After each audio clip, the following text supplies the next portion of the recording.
And they were actually 4 points off the top four when Amorim took over, and they haven't scored an open play goal in the league at Old Trafford since March. Oh.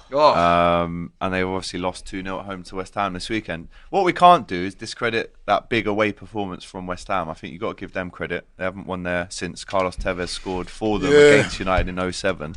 They've done very well. I mean, I must admit, I'd like to be able to laugh at them, but don't, Laurie, West don't Ham these beat two us as results, well. they did. Don't these two results, the Spurs and the United game, stink of a team that aren't focusing on this game? They're focusing on, obviously, next week against each other, but... You say that, but they've been so bad for a long time now, though. People are using that as an excuse. Oh, they've got their eyes focused on, in the cup. They've been bad the whole season. I mean, I made the point earlier about Tottenham, and the same applies to Man United. A couple of seasons ago, when Burnley got relegated, they had 17 defeats in that league campaign. They got relegated. United have 17 defeats and still got a couple of games to go. They've been awful. But I would disagree with Culture Cams. From an Arsenal perspective, I want Amorim to stay. Please stay. That's why we would sing I'm loving the implosion. 5 more years. That's what we loved. The Amorim thing, I'm like... I see kind of like two sides of it, because obviously they have been absolutely shocking since he's come in. There is a whole host of issues that are at Manchester United, right? You also have to look at Amorim and think he didn't really want to come in when he came in. He wanted to come in at the end of the season. It's going to take time for him to do what he wants to do in terms of building what he wants to do with the players he wants. Obviously, United are all in on Amorim and all in on the style of play, which means you're going to have to buy players in the summer that fit his system to do that. You then have to be all in on that. You can't then decide you're going to sack him 3 months later, 6 months later. You have to give him time to build.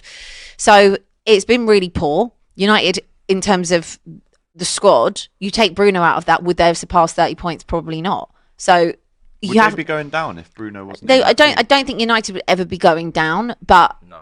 It's look, the settings are scary. Like if there were 3 other teams that put up more of a fight, even one, who knows? Like Spurs is also in that conversation massively. They're 17th, Tottenham. Such a shame that we'll never know. We'll never know.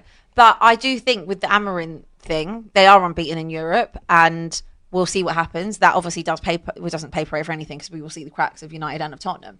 But with Amorim, he's got to have more time, because he's only been there 7 months. He's been there 7 months with the same squad, and he's brought in one player in Dorgu. That's it. Yeah, but the counter is, even if you don't have your own squad, David Moyes, David Moyes, the Wolves manager. Even if you don't have your own squad, even though if you don't have your own players, there's a base level of and you've gone acceptability. And you've gone far below that. Worst season on record. Far below that now. Well, one of the things I've noticed about Amorim as well is, you could say he's being honest, but some of the things he says about his own club and his own managerial performances, you think, are you erring too much on a negative side? But then you come from a thing of like your manager is delusional and says things that are made up. So there's two. Yeah, I know he's being real, balance, right? But some of the things he said have been a bit drastic. To be honest. Being honest, it's a drastic situation. I do feel like Ten Hag, they wouldn't be this bad if they would have kept Ten Hag and they would have just saw what the season was. It's almost impossible to be as bad as this. It's impossible because last season we were talking about finishing 8th, which was like a travesty. It can. But look, he could still walk away with having a trophy, and we'll see. If he doesn't, then obviously we need to. He's still going to be there next year because they're all in on him. They can't sack him at this point. And he says he's embarrassed by the situation. Danny Murphy on Match of the Day last night criticised his constant negativity. Yeah. He says they're not scared of losing. He says he hates looking at the table at the minute. Sometimes the press conferences do err on the side of negativity, I must admit. I mean, listen, I don't have a problem with managers being honest. And indeed, I criticise my own manager for not being honest when we lost to PSG. Yeah. I think it's a case of getting the balance right. As I said, it's too much emphasis on the negative. If you're a Man United fan, you're looking at the manager to provide you with some hope and some confidence, some optimism going forward. Instead, all he's doing now is the worst this, the worst that, I should be sacked. You know what I mean? You think to yourself, well, how are you going to get a rise out of the players when you're talking like this publicly? Mm-hmm. What are you saying to them in the dressing room? I just feel like he's bypassed the players at this point, and he's looking at the board and he's saying, you don't back me. You don't, and this is if you're not gutting out this squad in the summer and you're not making wholesale changes, not 2 or 3, we're talking 6, 7, 8, 9. If you're not making almost a new Man United side next season, forget it. But how would you like to be working for a company and every time your manager's been asked, he's saying, "Oh, my employees are crap"? How does that make you feel? Okay, fine, but how does that? You think you're going to get the best out of them by saying that publicly? But then the argument is that he's getting the best out of them in Europe. You don't like it? Get out. I think that's very easy to say. It's true. But you know what? Can I just one second? I'm going to just reply to what you just said.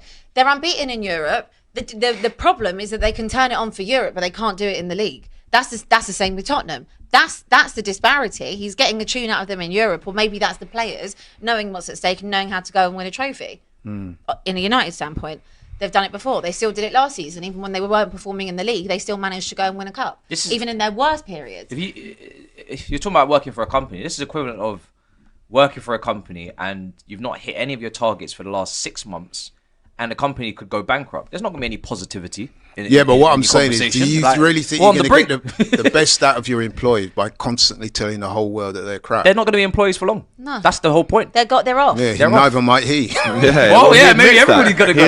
Maybe, but the longevity is more likely that he's going to be there next season. That's my point. He's bypassed the players. He's not trying to get the best out of the players, I don't think, on a weekly basis in terms of the Premier League. Obviously, in the Europa League, that motivation takes care of itself. He wants new players. Yeah. And the players know he wants new players. And he's openly saying, we're gutting out the squad. You better give me some new players. And if you don't, you will sack me, is what he's saying. Yeah. So those players know they're not part of his plan. Do we have a message for Flex on another defeat? Seeing as he's not here?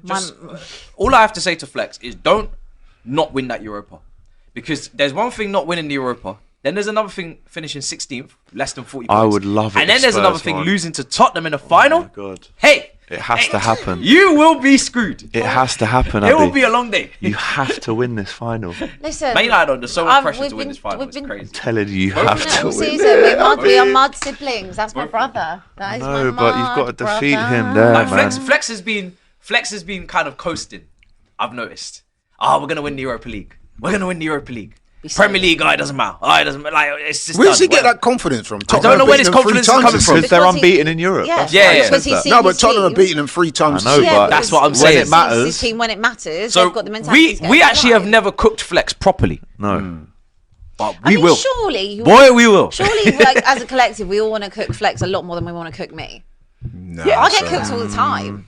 I'd say equal. No, it's not equal. You're both really shit, though. Yeah, we are both really shit. At least I know we're really shit, and I've given up caring. You know what? I've given up letting it affect me. Or you can eat Buffy. Or you can eat Chelsea.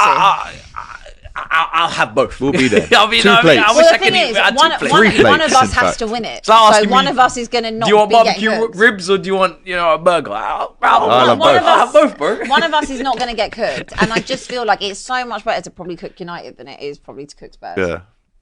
Would you like peppercorn sauce and gravy on your steak?